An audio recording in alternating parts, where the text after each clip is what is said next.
नमस्कार, मैं वृंदा। वोटिंग के बाद शुरू होगा न्यूज़ चैनल्स पर डेटा एनालिसिस का अंतहीन दौर। हर चैनल दूसरे चैनल से खुद को सुपर बताएगा, अपने डेटा की स्पीड को सुपरसोनिक बताएगा। काउंटिंग डे के लिए स्टूडियो तैयार किए जा रहे होंगे, बड़े बड़े स्क्रीन लगाए जा रहे होंगे वॉल टू वॉल। आपको पता भी नहीं चलेगा कि काउंटिंग डे के दिन स्टूडियोज़ की सजावट का जो बजट होता है वो कितना होता है। पता चल जाता तो आप जान पाते कि 2-2 महीने तक चुनाव चलते हैं और यही चैनल रिपोर्टिंग पर कितना पैसा खर्च करते हैं। इन चैनल्स ने एसआईआर की पूरी प्रक्रिया को रिपोर्ट करने के लिए क्या इतना पैसा फूंका होगा? तो काउंटिंग डे आपके लिए दर्शक बनने का दिन है, एक ऐसा दर्शक नहीं बनने का भी दिन है जिसे चैनल वाले मूर्ख समझते हो, जिसके बारे में ये मान कर चलते हैं कि उसे इस बात से कोई मतलब नहीं है कि डेमोक्रेसी के साथ क्या हुआ। इंस्टीट्यूशंस ने डेमोक्रेसी को, वोटर के राइट्स को गार्ड किया है या नहीं। रिजल्ट के दिन चैनल्स पर एंकर्स अपने बेस्ट कपड़ों में होंगे, उनकी फिटनेस से आपको भी जलन हो सकती है। स्टूडियो के इस एंड से उस एंड तक हल्के हल्के दौड़ते नजर आएंगे। आप खुद से पूछने लग जाएंगे कि ये एंकर लो कार्ब डाइट पर कैसे रह लेते हैं। बोलते समय इनकी भाषा की इलास्टिसिटी को नोट कीजिएगा, एक एक शब्द को कैसे खींचकर उस पर स्ट्रेस देकर पावरफुल पंच में बदल रहे होते हैं। आवाज़ में कितना मॉड्यूलेशन होता है, कहीं स्ट्रेस होता है, कहीं शब्दों पर स्ट्रेस नहीं होता है। अलग अलग एंकर के चैनल एक जैसे बोलते नजर आएंगे। अंग्रेजी एंकरों ने खास तरीके से बोलना शुरू कर दिया है। सुनकर आपको लगेगा कि अंग्रेजी के शब्द भी उनकी ज़ुबान पर नहीं आना चाहते हैं, उन्हें बाहर लाने के लिए खींचा जा रहा है। कमीज़ का कॉलर अब गर्दन के नीचे नहीं रहता है, बल्कि गर्दन ढकने के लिए ऊंचा कर दिया गया है। हाई कॉलर का फैशन आ गया है। हाई एंड माइटी एंकर्स की अंग्रेजी सुनकर आपको क्रिकेट की कमेंट्री और खबरों की रिपोर्टिंग के टोन में कोई फ़र्क ही नहीं पता चलेगा। नोट कीजिएगा उनके शब्दों को। WWF की कमेंट्री के शब्द हैं या ये डेमोक्रेसी के शब्द हैं, जो फेयरनेस को रिप्रेजेंट करते हों, जो इम्पार्शियलिटी को रिप्रेजेंट करते हों, या फिर उसकी डार्क साइड को अपने स्टूडियो की चमक से छिपाना चाहते हैं। काउंटिंग डे के दिन आपको हर स्टूडियो में सब कुछ टॉप क्लास लगेगा, टिप टॉप लगेगा कि भारत में डेमोक्रेसी है, इंस्टीट्यूशंस हैं, इंडिपेंडेंट इंस्टीट्यूशंस हैं, मीडिया है और इतना खुलकर इलेक्शन का कवरेज हो रहा है। अब नोट कीजिएगा, आप ऐसा भी कर सकते हैं कि उस दिन आप जो भी चैनल देख रहे होंगे साथ साथ उसके YouTube चैनल को भी देखिएगा। नोट कीजिएगा कि उसके कितने एंकर, कितने एनालिस्ट इस बात को नोट करेंगे कि बंगाल में एसआईआर के कारण करीब करीब 90 लाख लोगों के नाम काट दिए गए। इनमें से बहुत सारे लोग जेन्युइन वोटर्स थे। एसआईआर की फाइनल लिस्ट के बाद बंगाल में 27 लाख नाम तो सीधे सीधे काट दिए गए। वो फेक नहीं थे, उनके नाम में, उनकी डिटेल्स में लॉजिकल डिस्क्रिपेंसी थी। उस आधार पर उन्हें वोट नहीं देने दिया गया। उन्होंने ट्राइब्यूनल्स के सामने अपील की, लेकिन सुनी तक नहीं गई। कोर्ट का आदेश था कि वोटिंग के 2 दिन पहले तक जिनके नाम क्लियर हो गए तो उन्हें वोट देने का अधिकार मिलेगा। लेकिन कितने नाम क्लियर हुए? कोर्ट के इस आदेश की बात बार बार की जाएगी या इसे गायब कर दिया जाएगा। आप नोट कीजिएगा कि कितने एंकर, कितने एनालिस्ट्स इस बात को जोर देकर कहते हैं और चुनाव आयोग से सवाल करते हैं, उस पर सवाल उठाते हैं। क्या उनके बड़े बड़े स्क्रीन्स पर हर विधानसभा का डेटा होगा कि यहाँ से एसआईआर ने कितने लोगों के नाम काटे हैं, कितने लोगों का हक मारा गया है?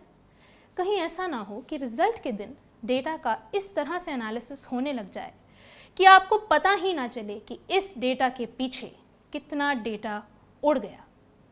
किस किस तरह के नियम बनाए गए जिससे चुनाव के दिन आने जाने वाला कोई भी क्रिमिनल ठहराया जा सकता है। बंगाल में 2.5 लाख जवानों की तैनाती की गई है। मैं बस यही चाहती हूँ कि आप नज़र रखें कि ये स्मार्ट एंकर्स, ये एनालिस्ट्स आपको ये सब बताते हैं या नहीं। आपके बीच क्या वो इन सवालों को रखते हैं? आप देखेंगे कि वो जीतने वाले को इस तरह से हीरो बनाएंगे जैसे कोई तेज़ गेंदबाज बहुत लंबे रनअप से चला आ रहा है।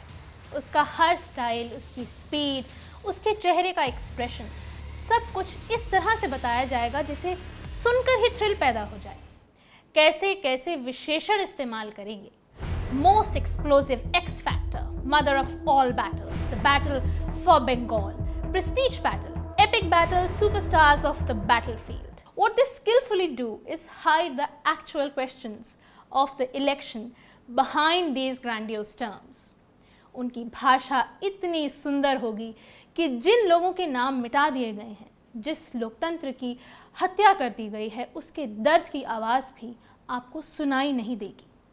The sing-song rhythms of their fine linguistic manipulations will drown out the cries of those millions of peoples whose electoral and democratic rights have been trampled upon.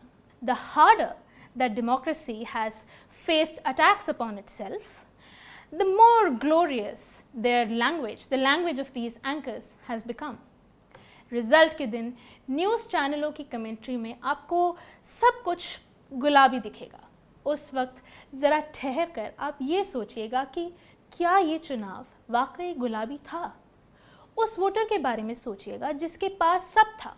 बाप का नाम, माँ का नाम, स्कूल का सर्टिफिकेट, आधार कार्ड, ज़मीन का कागज़, लेकिन फिर भी उसका नाम काट दिया गया, उससे वोट डालने का अधिकार छीन लिया गया. न्यूज़ एंकर और एनालिस्ट की भाषा आपको अपना फ़ैन बना देगी. लगेगा कि काश इस तरह से हम भी बोलते, लेकिन वो भाषा नहीं है. लोकतंत्र की सच्चाई को जो भाषा गायब कर दे, वो भाषा लोकतंत्र की भाषा हो ही नहीं सकती. हर पत्रकार की भाषा लोकतांत्रिक होनी चाहिए, और लोकतांत्रिक तभी होगी जब एक वोट के बारे में बात करते हुए वो पत्रकार उस वोटर के बारे में भी बात करेगा जिसका वोट काट दिया गया. सबका वोट बराबर होता है. इस बार ये रिकॉर्ड टूट गया. वैसे टूटा तो बिहार के चुनाव में भी था, तभी टूट गया था, लेकिन तब माहौल बनाया गया कि एसआईआर मुद्दा ही नहीं है. बंगाल में कोई ये पूछने भी गया है कि एसआईआर मुद्दा है या नहीं. आप जिन चैनल्स को भी देख रहे होंगे, ध्यान से देखिएगा, नोट कीजिएगा कि उसी समय उनके यूट्यूब चैनल्स की हिस्ट्री में आप सर्च करते हैं तो क्या रिपोर्ट्स मिलती हैं.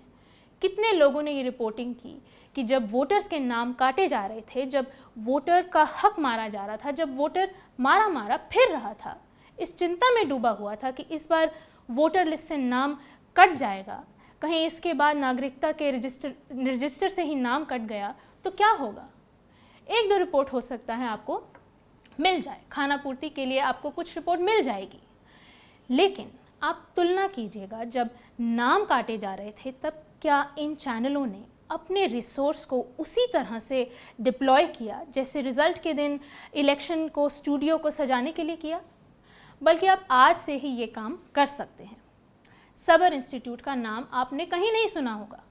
ये एक छोटी सी संस्था है, 4-5 लोगों की एक टीम है जो कोलकाता में बहुत मेहनत से एसआईआर की प्रक्रिया को मॉनिटर कर रही है. इस संस्था ने हर विधानसभा और हर बूथ के डिलीशन का एनालिसिस किया है, वोट काटे जाने के पैटर्न को बता दिया है. नतीजों के दिन एंकर अपने डेटा को ऐसा नाम देंगे जिससे आपको लगेगा कि इनके पास डेटा को समझने का कितना बड़ा भंडार है, कितना रिसोर्स है.